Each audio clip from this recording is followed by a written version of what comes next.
Continuando, hermanos, con el tema acerca de los requerimientos para el contrato promisorio, ya vimos el primer requerimiento, que es la aptitud, estar en condiciones para realizar este contrato promesa. Ya vimos también el requerimiento del consentimiento paterno y a continuación el tercer requerimiento es la voluntariedad. El tercer requerimiento básico para realizar o formalizar el contrato promisorio es la voluntariedad.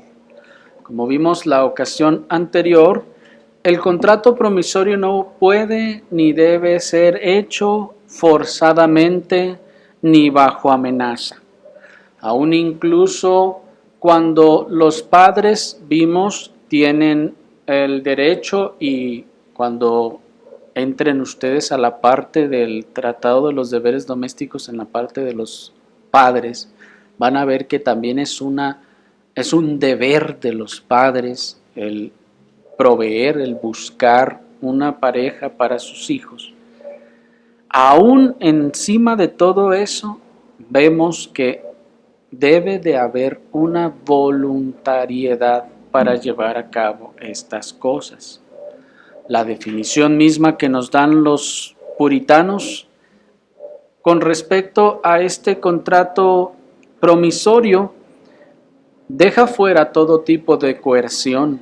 Miren, les cito lo que nos define el pastor puritano William Gouch sobre lo que es el contrato promisorio. Dice: la correcta formalización de un contrato firme consiste en dos cosas. Uno, en la aceptación efectiva del uno al otro como esposos. Y dos, en la promesa directa de casarse en un plazo conveniente. Termina la cita. Observen entonces que esta formalización consiste primero entonces en la aceptación efectiva del uno al otro como esposos. Esta aceptación entonces debe ser evidentemente voluntaria. ¿Enseña la Escritura que esta aceptación debe ser voluntaria? Desde luego que sí, hermanos. Acompáñenme a leerlo en Génesis capítulo 24, en el versículo 58. El libro del Génesis capítulo 24, versículo 58, dice la palabra del Señor.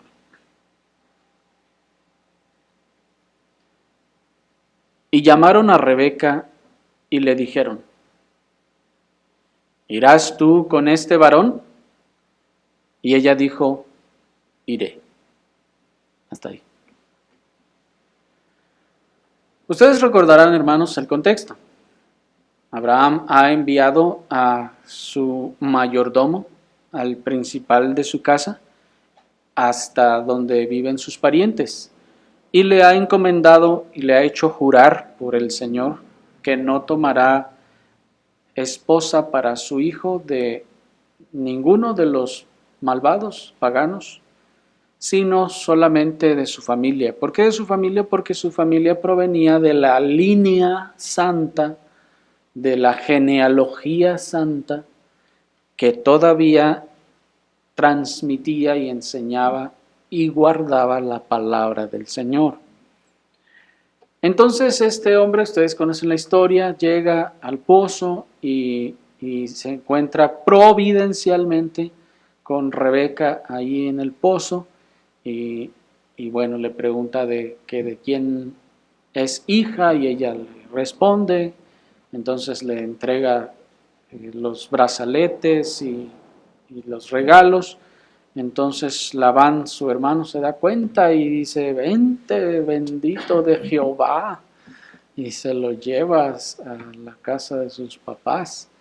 Y allá entonces este hombre les explica de dónde viene, que viene de Abraham y así, y entonces les solicita a Rebeca para que sea esposa del hijo de Abraham.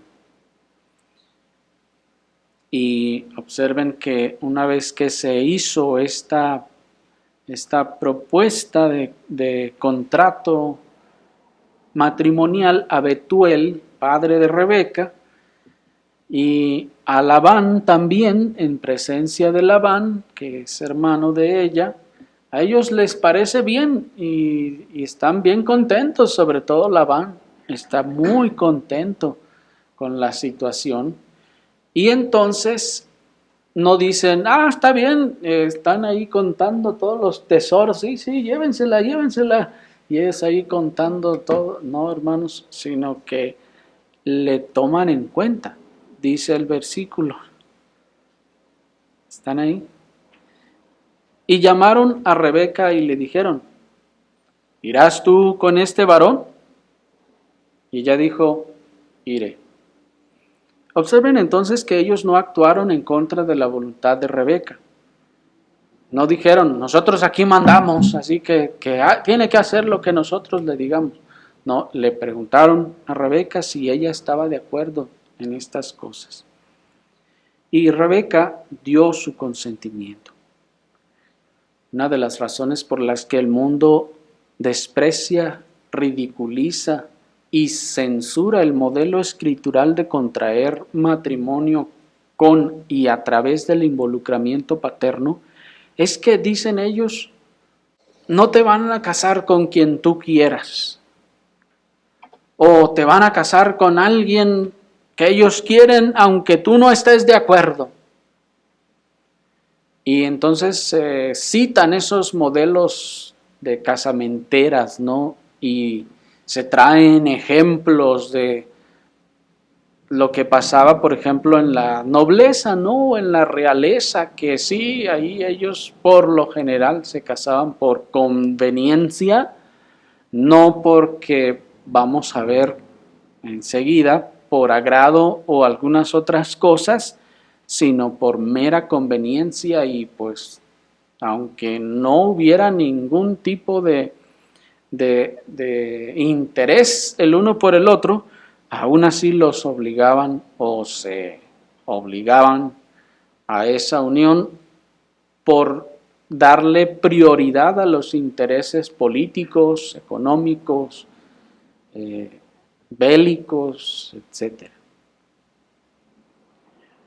Pero miren, aquí lo que nos enseña la Escritura, que se le toma consentimiento a Rebeca si él quería ir con aquel varón. Y Rebeca estuvo de acuerdo. Y ella, de su propia voluntad, a pesar de todo, fue. En ese sentido nos dice el pastor puritano William Gouge, cito: no niego que los padres puedan utilizar todos los medios justos para convencer a sus hijos de que acepten lo que consideran bueno para ellos. Pero si no pueden convencerlos, deben remitir el asunto a Dios y no obligarlos en contra de la voluntad de sus hijos. Cuando Dios había encontrado la pareja más adecuada para Adán, se la trajo al hombre, es decir, para ver si ella era de su agrado. Porque el vínculo más estrecho de todos es el que existe entre el esposo y la esposa. El hombre debe dejar a su padre y a su madre y unirse a su esposa. El esposo y la esposa deben vivir siempre juntos. Por lo tanto, es muy importante que al unirlos por primera vez haya un mutuo agrado entre ellos, para que no haya un desagrado perpetuo. Y aunque la autoridad de los padres debe ser inviolable en este caso, hay que mantener un término medio, de modo que las partes puedan unirse voluntariamente con mutuo consentimiento. Termina la cita. Es muy claro, ¿no les parece? No hace falta agregar más. Efectivamente, los padres pueden aconsejar, Los padres pueden tratar incluso de persuadir a sus hijos de qué sería lo mejor, pues los padres tienen más experiencia. Y en ese sentido, lo más probable es que los hijos no alcanzan a discernir el carácter de esa persona. Solamente se están dejando llevar de algún modo por su apariencia, pero los padres tienen más experiencia en discernir el carácter de las personas. Y entonces podrán de algún modo tratar de persuadirlos a que esta es una buena opción. Sin embargo, si después de todo eso los hijos dicen, no, es que no, yo no me quiero comprometer con esa persona. Entonces dice el pastor puritano, no debemos ir más allá, debemos remitir este asunto al Señor. Miren a los padres de Sansón, ahí los vimos. Allí están los dos padres diciéndole a Sansón, no, mira Sansón, es que eso no, esa muchacha no te conviene. No, mira Sansón, no, pues no hay aquí entre las hijas de tus hermanos, entre las hijas de mi pueblo, no hay mujeres que puedas tomar. Y después de que Sansón insiste, entonces los padres, ¿qué hacen? Remitieron esa situación al Señor. El texto no nos dice que Sansón les hubiera comunicado a sus padres el plan que él tenía, pues ya nos dice el Jueces 14:4 que Sansón estaba buscando ocasión. Esto venía de parte del Señor. Y Sansón estaba buscando ocasión contra los filisteos porque esos filisteos dominaban sobre Israel. Cuando la Escritura dice que esto venía de parte del Señor, no necesariamente significa que era algo que el Señor estaba haciendo y nadie sabía qué estaba haciendo el Señor en este asunto. No, probablemente Sansón mismo habría recibido una carga del Señor a que tenía que librar a la nación, que tenía que enfrentarse a los filisteos, pero tal vez no hallaba cómo, no hallaba la ocasión para comenzar esto y entonces utilizó esta situación. Nos dice el pastor puritano que esto no debe ser forzado porque dice que el vínculo más estrecho es el del esposo y de la esposa. Y esto dice, es muy importante que al unirlos por primera vez haya un mutuo agrado entre ellos. Porque si no lo hay, dice, habrá un desagrado perpetuo. Y aunque la autoridad de los padres sea inviolable, en este caso dice, debe haber entonces un término medio.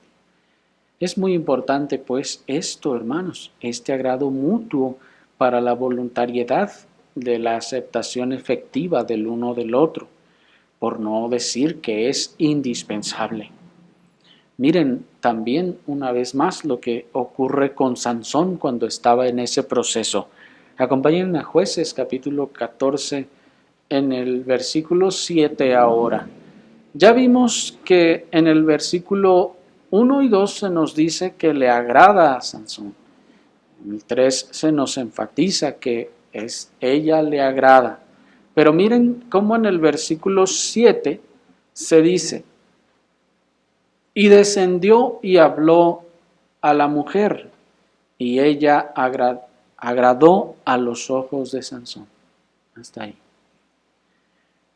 Pregunta, ¿no le había agradado ya? Pues que por eso inició todo el proceso para que sus padres fueran a tomarla, es decir, en ese contrato para matrimonio. Bueno, sí, ya le había agradado de manera externa. Ahora el versículo está poniendo énfasis en un agrado más profundo de Sansón por esta joven, porque antes no había hablado con ella, no se dice que habló, sino que la vio y entonces fue con sus padres. Ahora ya habló con ella, y al haber hablado con ella, entonces hay un agrado todavía más profundo. Le agradó más, válgame la expresión, es como si el texto dijera que ahora, una vez que habló con ella, le agradó más todavía. Pero ciertamente, hermanos, en este versículo 7 se está haciendo un énfasis en el agrado de Sansón por la joven. Sin embargo, también el agrado de la joven hacia Sansón y la voluntariedad de la joven hacia Sansón está implícito en el resultado de esa conversación. Pues no solo porque en el versículo siguiente se nos implica la realización del contrato promisorio, sino también porque el versículo nos dice, y habló a la mujer y ella agradó a los ojos de Sansón. Es decir, Sansón le expuso sus intenciones y la respuesta de ella agradó aún más a los ojos de Sansón. Porque ya se nos había establecido, insistimos, en que ella le agradaba. De manera entonces que aquí de hecho está implícita la respuesta de la joven. Pues dice, habló a la mujer y ella agradó. Si ella hubiera dicho, no, pues la verdad es que no, yo no estoy interesada, mejor no. Hubiera respondido, hubiera dicho el texto, ¿y esto le agradó a Sansón? No. De manera que está implícito que la respuesta de la joven agradó más a Sansón. Está implícito entonces el agrado de esta joven y la disposición de esta joven hacia con Sansón. Observen entonces que aquí la doncella, por lo tanto, entonces no permanece seria, ni rígida, ni apática ante la propuesta de Sansón, como si tuviera cara de sufrimiento y de melancolía, sino que ella habla con Sansón. Y al hablar con Sansón, a Sansón le agrada mirarla, oírla hablar. ¿Me explico? Digo porque por allí en cierto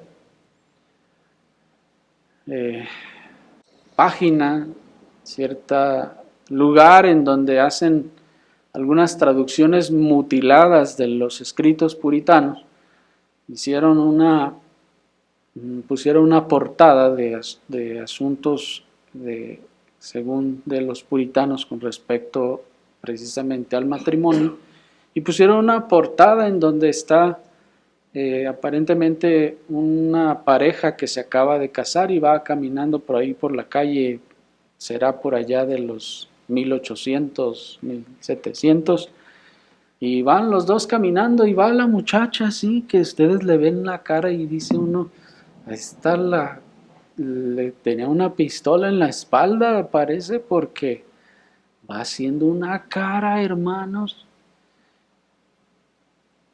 Imagínense cuando llega Sansón con esta muchacha y le expone sus intenciones, y ella evidentemente no estaba ahí toda seria, rígida, antipática a lo que Sansón estaba diciendo, no, obvia y claramente, hermanos, ella mostró también simpatía y esto agradó a Sansón.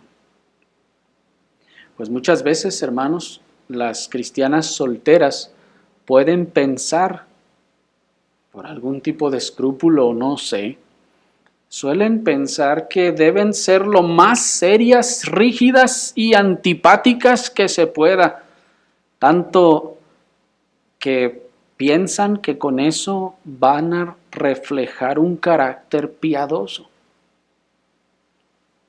Pero eso no es así, hermanos. Podemos incluso decir, nada más alejado de la realidad. Mostrar una personalidad seria, rígida, antipática, que no refleja ninguna emoción, no es una conducta o una muestra de un carácter piadoso, porque la piedad, hermanos, trae gozo también. Es más bien el legalismo, es más bien el ascetismo lo que trae la rigidez, el peso, el dolor, la seriedad rígida. ¿Sí me explico? Pero muchas veces se tiende a pensar que así se muestra piedad, pero al contrario, alguien que muestra más gozo y esperanza en el Señor, muestra más piedad en ese sentido. Porque una personalidad excesivamente seria en la doncella, que raya en la rigidez y en la antipatía, no solo es un punto en contra para ella en cuanto a considerarse para el matrimonio, pues la dulzura de la mujer está supuesta a ser la alegría del hogar, sino que también es una personalidad más propia del varón que de la mujer. Una doncella, hermanos, no es su naturaleza ser rígida y antipática y sin mostrar ningún tipo de alegría, sino solo rigidez. No, hermanos, eso es más bien un carácter de un varón. El varón es el que debe manifestarse así, serio, formal, fuerte. La doncella debe ser dulce, está supuesta a ser la alegría del hogar. Y si el varón es serio y rígido y la mujer 2 veces más, ¿dónde vamos a acabar, hermanos?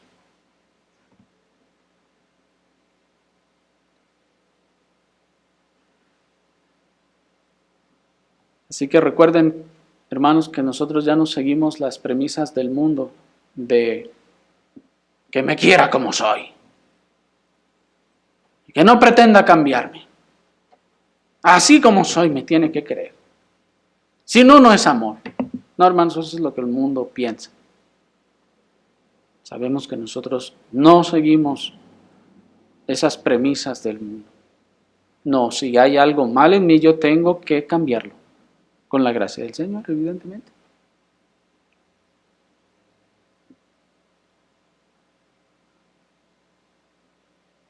Por lo que, miren, si estaban pensando que la doncella se sentaba a esperar con la cara amargada a ver quién se fijaba en ella, estamos cayendo en un tipo diferente de cuento de hadas. Porque aquí no estamos viendo esto en esta joven con la que fue Sansón, y vamos a ver que tampoco en aquella que es incluso el tipo y figura de la iglesia.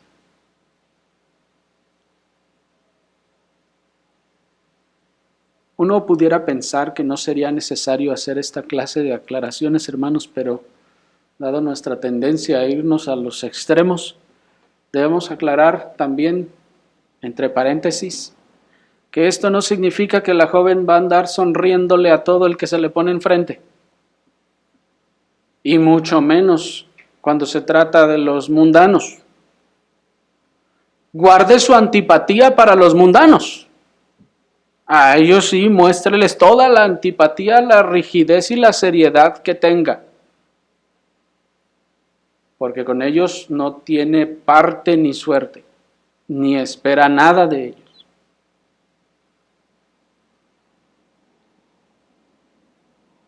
Pero en el contexto del interés y el encaminamiento al contrato promisorio, hay y debe haber un mutuo agrado en ese sentido. Debe poder observarse que la joven tiene esa disposición, que la joven está dispuesta, que hay un agrado mutuo y no una resignación. Pues observen la enseñanza de la Escritura. Acompáñenme a Cantares capítulo 4, versículo 9.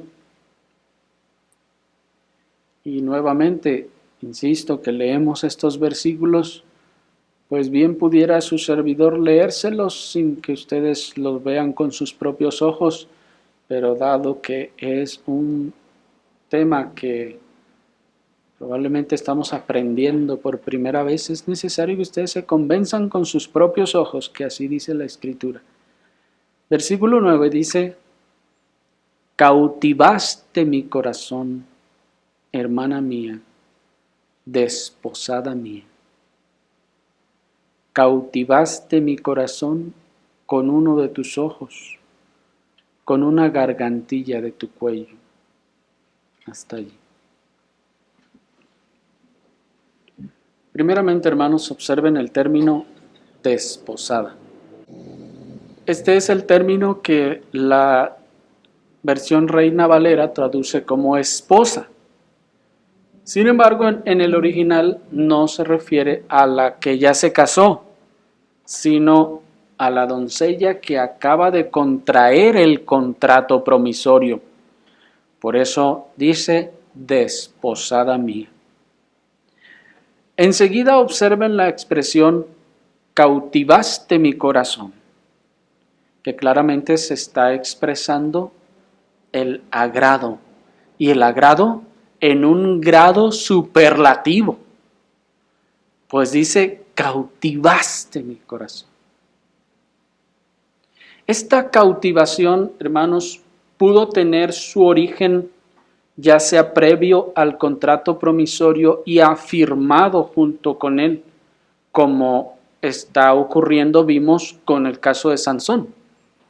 Sansón primero le vio y le agradó, entonces procedieron al contrato promisorio, dieron pasos hacia allá, y entonces cuando ya pudo platicar con ella y pudieron abrirse, válgame la expresión, a hablar con claridad y franqueza, entonces dice aquí el autor inspirado: cautivaste mi corazón, desposada mía. Está implicando que ya hubo entonces un contrato promisorio en donde ahora la joven pudo hablar con franqueza y el joven también. Y entonces se genera ese agrado mutuo, ese aprecio mutuo en grado superlativo, insistimos. Y esto es muy necesario, hermanos, es muy necesario para que este contrato y matrimonio caminen adecuadamente. En ese sentido, dice el pastor puritano William Gouge, cito nuevamente: si al principio hay un buen efecto mutuo y profundamente arraigado en los corazones de ambos, es probable que el amor perdure para siempre, ya que las cosas que están bien pegadas y asentadas antes de ser sacudidas nunca se separarán. Pero si se unen sin pegamento o se sacuden mientras el pegamento está húmedo, no pueden permanecer firmes. El amor mutuo y el buen sentimiento que tienen el uno al otro es como pegamento. Que las partes que van a casarse estén bien decididas antes de enfrentarse a las pruebas de la convivencia, y ese amor no se verá fácilmente debilitado por ninguna prueba. Termina la cita. Así que observen, pues, que en estas cosas no se trata entonces de una resignación o de una resignación a la voluntad de Dios. Pues miren las palabras del pastor puritano: si se unen sin pegamento o se sacuden mientras el pegamento está húmedo, no podrán permanecer firmes.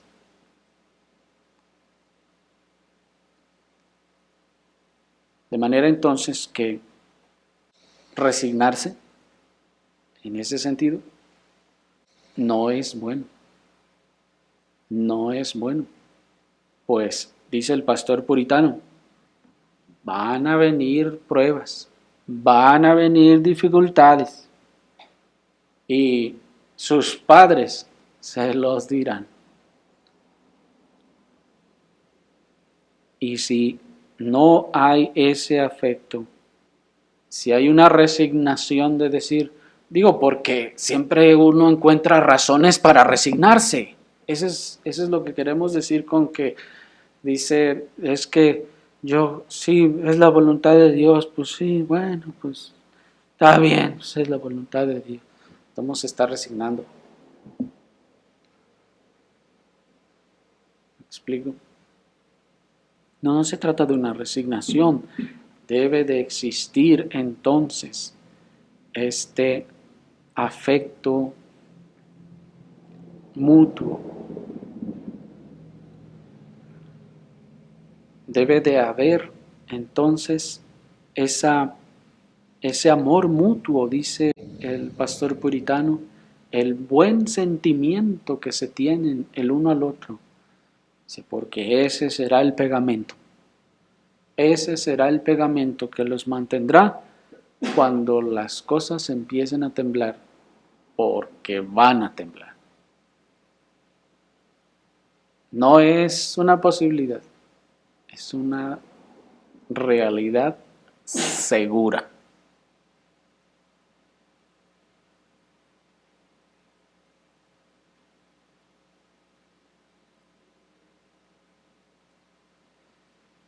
Y es importante, entonces, pues, que no haya una resignación mientras no hay ese afecto, ese agrado mutuo, porque, insistimos, después, como dice el pastor puritano, se despegará. Y en ese sentido, queremos hacer la aclaración, como ya hemos dicho en otras ocasiones, que sí, hermanos, el Señor dio en el diseño de la mujer, le dio una capacidad para la adaptación mayor que la que le dio al varón. El Señor le dio a la mujer un poco más de capacidad para adaptarse, porque ella es la que sería escogida. Y mientras el varón es el que habría de buscar a la esposa. Sin embargo, no debemos confundir esa capacidad para adaptarnos con la resignación. Y si alguno se pregunta, ¿dónde está en el versículo que leímos la manifestación del agrado de la doncella? Porque ahí nada más está el de el varón. Bueno, miren allí en el versículo, observen que dice, cautivaste mi corazón. ¿Lo ven en la segunda parte? Cautivaste mi corazón con uno de tus ojos. Allí está la manifestación de agrado de la doncella. Cautivaste mi corazón con uno de tus ojos. ¿Cómo que eso de que cautivó su corazón con uno de sus ojos es la manifestación del agrado de la doncella? Bueno, el texto nos dice que es por uno de sus ojos que fue cautivado. Ahora, ¿se refiere eso a que vio una gran belleza física en sus ojos meramente y dijo, de aquí soy, o algo así? No.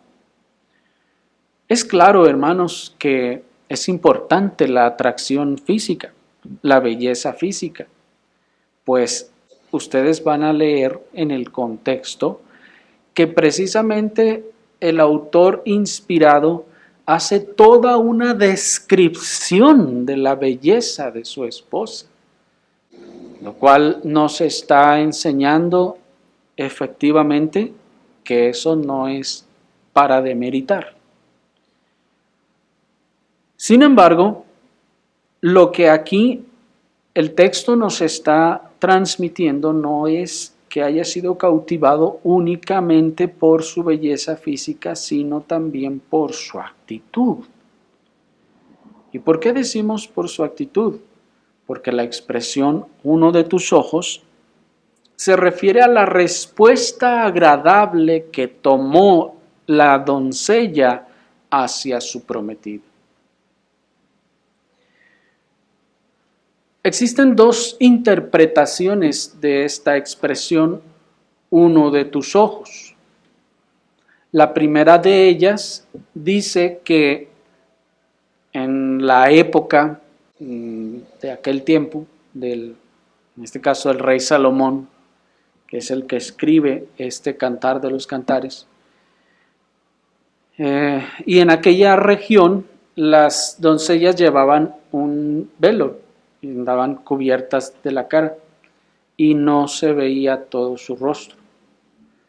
Entonces, cuando tenía que mostrar su rostro para este tipo de cosas, como el contrato promisorio y cosas así, entonces que se dice que se descubría solo la mitad del rostro, la mitad de izquierda a derecha o derecha a izquierda, es decir, de un lado, no de arriba a abajo.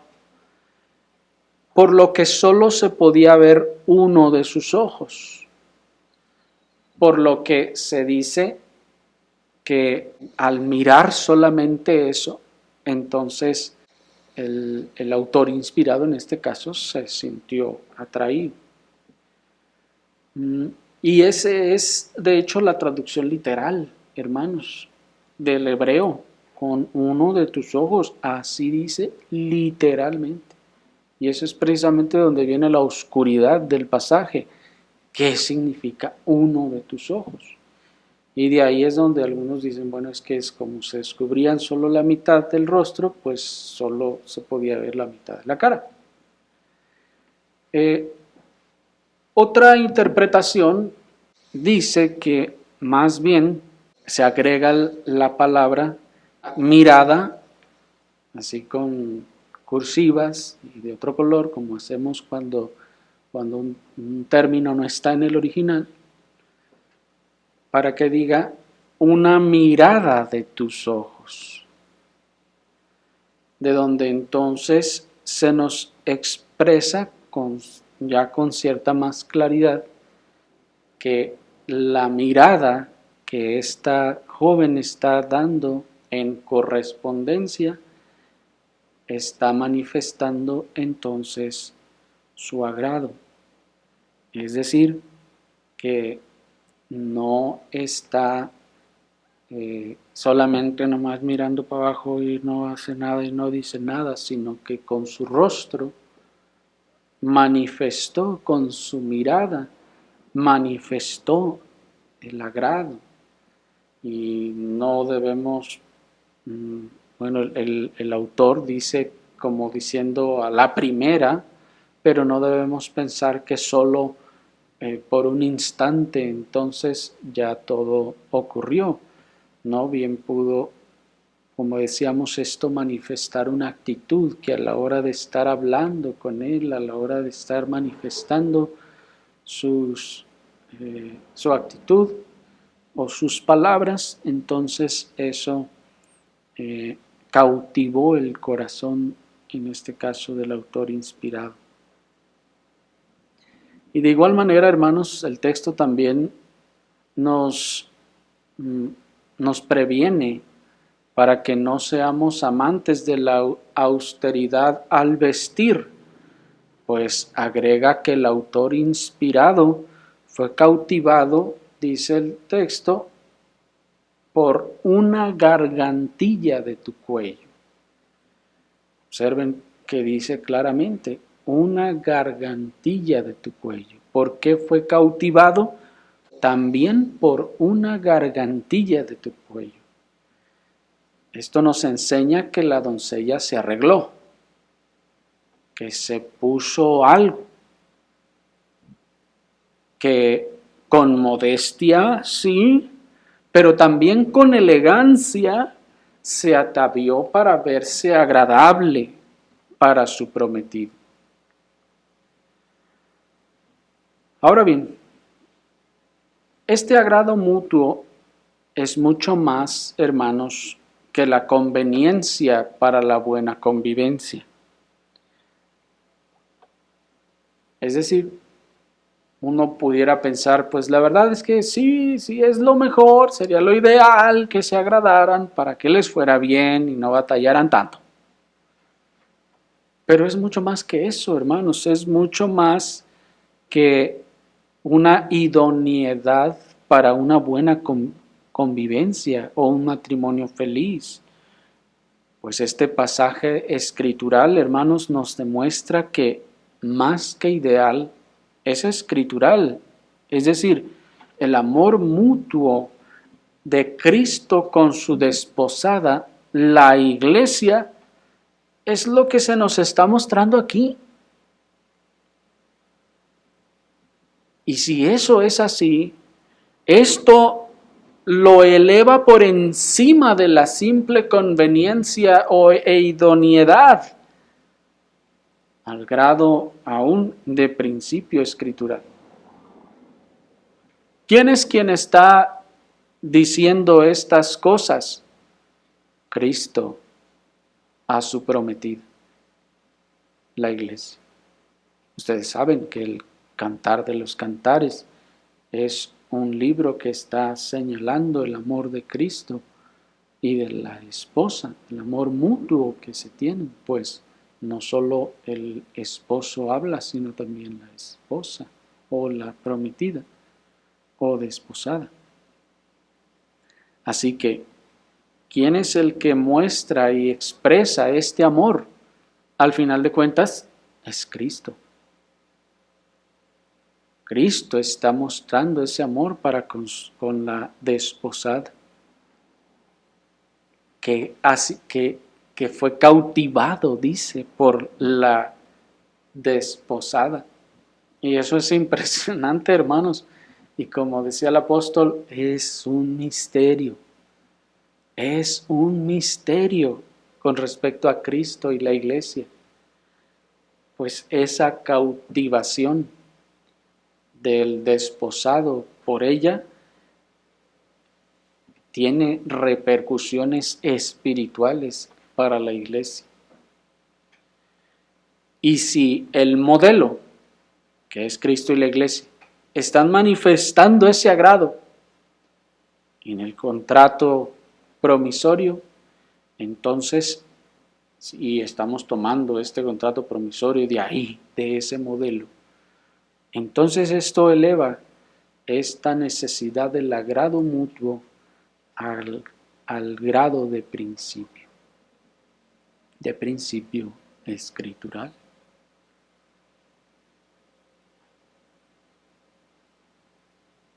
Ahora bien, antes de terminar este punto, quiero nuevamente hacer la aclaración para que no nos vayamos al otro extremo. Para decir que esto no significa, hermanos, que entonces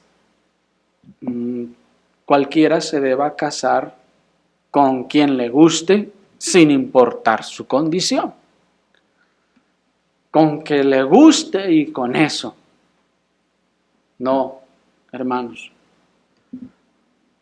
Esto solamente es una parte, pues el tema de la condición y de la situación ya vino antes, estuvo en la elección de la pareja. Ahí se consideraron todas esas cosas para entonces poder caminar a este paso, a este punto. Pero pasemos a nuestro cuarto requerimiento para la formalización del contrato promisorio, que son los testigos suficientes.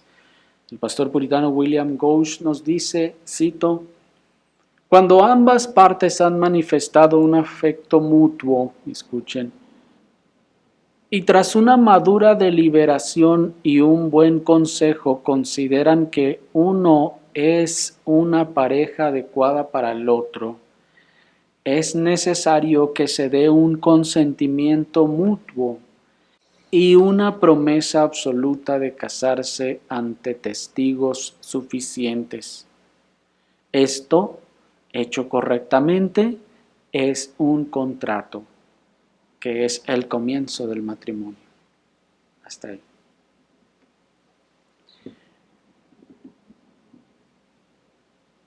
¿Por qué es necesario, entonces, que haya testigos suficientes? Bueno, primero porque la Escritura nos enseña que todo lo que se hace con formalidad, todo en lo que se busca formalidad, debe tener testigos. Acompáñenme a 2 Corintios 13:1. Dice 2 Corintios 13:1. Esta es la tercera vez que vengo a vosotros. En boca de 2 o de 3 testigos, toda declaración será firme. Hasta allí. Observen el sólido principio que establece este versículo. En boca de 2 o de 3 testigos, toda declaración, miren, será firme. ¿De dónde entonces se adquiere la firmeza para toda declaración? Bueno, primeramente en la verdad de Dios y en base a esa verdad invocada ahora por el ser humano. Y habiendo 2 o 3 testigos que den testimonio de esa verdad, entonces esa verdad deberá ser dada por firme. ¿Sí me están siguiendo? Esto es importante, hermanos, pues Dios utiliza este medio para la formalización, para la firmeza de muchas cosas desde el principio de la creación. Pues recuerden ustedes que una y otra vez, tanto en el Antiguo como en el Nuevo Testamento, se repite 2 o 3 testigos, 2 o 3 testigos. ¿Por qué? Porque lo que 2 o 3 testigos afirman, dice el Señor, será firme. Si se trata de una declaración que ellos dicen, no, es que sí, yo lo vi, ahí si 2 o 3 testigos afirman eso, entonces dice el Señor, eso significa que eso es verdadero, es firme y no debe ser cuestionado. Esto primeramente parte de la verdad de Dios. Y en base a esa verdad, el ser humano actúa en verdad o tomando esa verdad de Dios y declarando lo que es verdad. Cuando se declara lo que es verdad y 2 o 3 declaran lo que es verdad, no debe tener más contradicción. Nadie debe ponerlo más en tela de juicio. Es como si el Señor nos dijera, ¿quieren dar solidez o firmeza a sus declaraciones o a las cosas que hacen? Entonces involucren a 2 o 3 testigos que confirmen esa verdad. Y esa es la razón por la que aún desde el Antiguo Testamento Dios daba toda solidez a la palabra de 2 o 3 testigos. Y miren, incluso cuando se trataba de asuntos de vida o muerte. Piénsenlo. 2 o 3 testigos dan tal solidez a eso que si es un asunto de vida o muerte, esa solidez puede causar la muerte.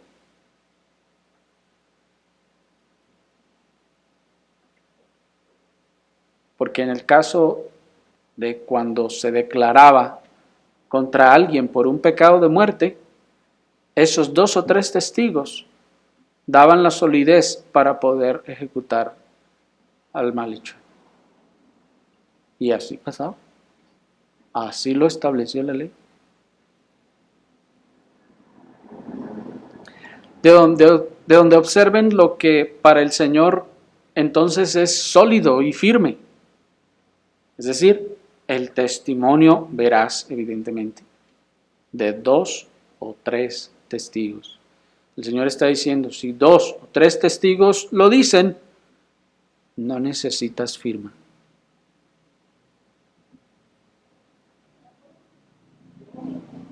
Miren la forma de pensar de Dios, y esto es importante porque también esto nos va a pesar, es decir, nos va a ser de peso cuando veamos el tema del pacto matrimonial.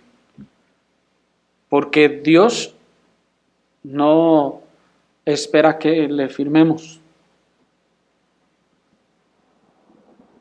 No. Para Dios, en ese sentido, Él está diciendo, denme testimonio de 2 o 3 testigos. Y eso es firme y sólido.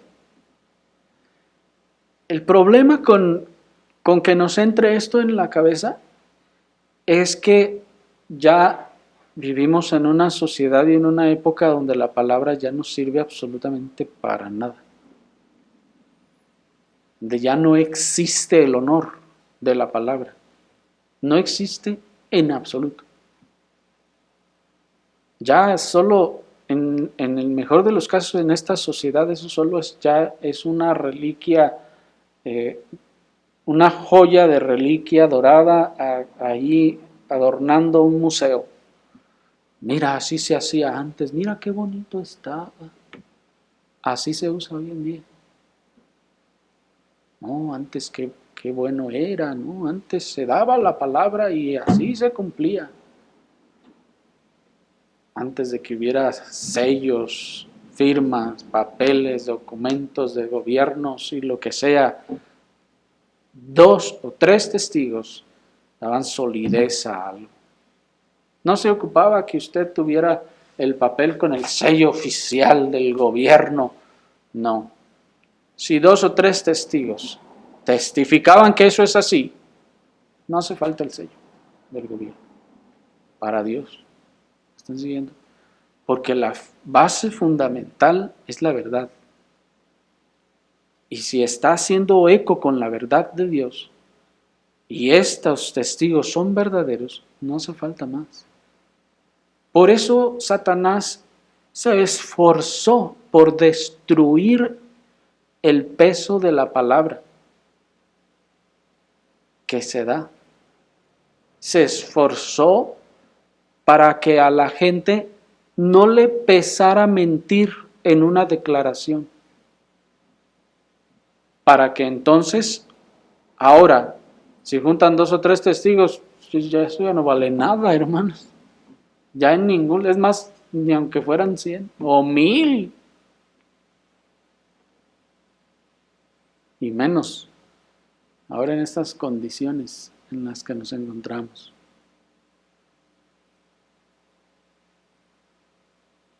Ustedes pueden encontrar al gobierno mintiendo y puede haber cientos de miles de personas testificando fue así y ellos todavía decir no, demuéstramelo. ¿Cómo que te lo demuestres si para Dios que 2 o 3 personas lo digan ya es prueba suficiente? No se necesita ninguna otra forma de demostrarlo. ¿Sí me explico? El punto es que perdimos ya totalmente la idea de la brújula, estamos totalmente perdidos en cuanto a la importancia y la solidez que tienen los testigos en las cosas. Pero necesitamos avanzar, hermanos. Estos testigos deben ser, uno, entonces, para usos y propósitos de este contrato promisorio, estos testigos deben ser, 1, imparciales y 2, confiables. Y la verdad es que casi para cualquier cosa, ¿verdad? Deben ser imparciales y deben ser confiables. Es necesario que sean imparciales porque en todo asunto de justicia, los que fungen como testigos no deben tener favoritismos o inclinaciones para falsear su testimonio. Por lo que en el caso del contrato promisorio se requiere que al menos un par de amigos de las familias involucradas estén presentes como testigos de dicho contrato.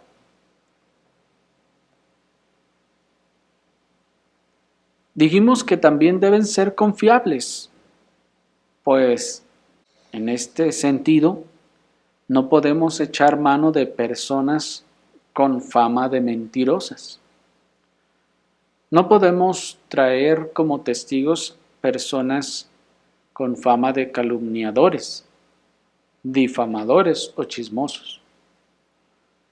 Deben ser testigos de integridad, confiables. Al contrario, entonces se debe buscar a los amigos de mayor estima y reputación para que se pueda testiguar uno que se realizó dicho contrato promisorio y para que se les pueda llamar incluso si llega a ser necesario exigir el cumplimiento de ese contrato promisorio. Ellos vienen a fortalecer el reclamo, porque para eso son testigos, para que si algo ocurre, ellos puedan hacer fuerza con la justicia para que se haga justicia. ¿Me explico? En las épocas piadosas de los países protestantes, por ejemplo, solían llamar a los ministros como fieles testigos de tales contratos promisorios, pues se les consideraba en ese sentido personas confiables. E incluso estos mismos ministros solían llevar registros de los contratos promisorios de los que eran testigos. Y este registro que ellos tenían luego servía como testimonio en caso de que se tuviera que alegar alguna situación. Pero pasemos por último y un poco más brevemente, ahora sí, a la formalización. Al principio leíamos la definición que decía que la correcta formalización de un contrato firme consiste en dos cosas. Uno, en la aceptación efectiva del uno al otro como esposos y dos, en la promesa directa de casarse en un plazo conveniente. Ya hemos visto la primera parte, la de la aceptación mutua. Veamos ahora la segunda parte, que es la promesa. Primeramente, para llevar a cabo dicha promesa, la Escritura nos enseña que hay que ir a la casa de la doncella. Miren, Jueces 14:5 nos dice, y Sansón descendió con su padre y con su madre a Timnat. Y llegaron a las viñas de Timnat y aquí un león joven que venía rugiendo a su encuentro. ¿Dónde era Timnat? En donde estaba la casa de la doncella a la que se iba a contratar. Esto podría sonar muy obvio, hermanos, pero a fin de eliminar todo rastro de duda, miren que aquí Sansón, su padre, miren, su madre, la doncella en el versículo 7 y los padres de ella, que se mencionan en el resto del capítulo, todos están allí presentes. Ahora bien, esta promesa del contrato no es un recurso antojadizo que a alguien se le ocurrió para dar formalidad protocolaria al asunto, sino que Esta verdad del contrato, hermanos, es una verdad con fundamento en la Escritura, una verdad con fundamento doctrinal y fiducial. Porque observen la promesa que el Señor Cristo hizo a su prometida, la iglesia, en Oseas 2, 19 y 20, que dice la palabra del Señor. Y te desposaré conmigo para siempre, y te desposaré conmigo en justicia, y en juicio, y en misericordia, y en compasiones. Y te desposaré conmigo en fidelidad, y conocerás al Señor. Hasta allí. Miren, aquí, hermanos, encontramos a nuestro Señor Jesucristo haciendo una promesa. Él está prometiendo que va a hacer algo. Esto nos está enseñando como fundamento que a la hora del desposorio, esto debe de incluir una promesa. El contrato debe incluir una promesa. Sí, para nosotros el término contrato ya suena a un papel que yo tengo que firmar.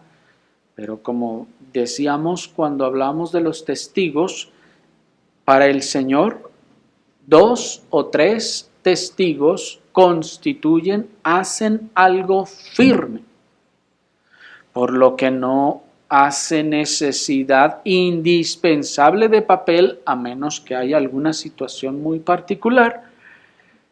Pero lo que es necesario en esto es efectivamente una promesa. Y de ahí es de donde el nombre promisorio, que es un contrato en el que se da una promesa, en el que se empeña una promesa. ¿De donde sacamos que se debe prometer algo? De Cristo mismo. Cristo está prometiendo que desposará a su esposa para siempre, que la desposará con él en justicia, en juicio y en misericordia, que la desposará en fidelidad y que conocerá al Señor. Esta misma promesa incluye que el Señor vendrá, que el Señor a su tiempo volverá por su iglesia a recogerla, y todas las parábolas, tipos, figuras y metáforas que el Señor nos dio de su segunda venida, de que volvería por la iglesia, hermanos, se constituyen en la promesa sólida que se da de que efectivamente se realizará la unión matrimonial. Y así, en ese sentido, la formalización del contrato promisorio entonces consiste en que se dé una promesa por parte de ambos, tanto del joven como de la joven. Se prometen que se casarán en el tiempo determinado. Quiero terminar citando al pastor puritano William Gouge, que nos da una idea de cómo puede llevarse a cabo esta promesa. Dice él: así se puede formalizar un contrato con este fin. Primero, el hombre toma la mano de la mujer y dice: yo, A, te tomo a ti, B, como mi esposa prometida, y prometo fielmente casarme contigo en el momento oportuno y conveniente. A continuación, la mujer toma la mano del hombre y dice: yo, B, te tomo a ti, A, como mi esposo prometido, y prometo fielmente casarme contigo en el momento oportuno y conveniente. Esta aceptación mutua y efectiva del uno al otro como esposo y esposa en el momento presente y la promesa directa de casarse posteriormente establece un derecho y una propiedad del uno sobre el otro que no puede ser enajenado sin la licencia del gran juez del cielo, quien ha establecido ese derecho por su ordenanza divina, termina la cita. En este sentido, el pastor puritano nos ofrece un ejemplo muy sencillo y nos dice, bueno, háganle así, le pueden hacer así. La idea es que se prometan el uno al otro a casarse.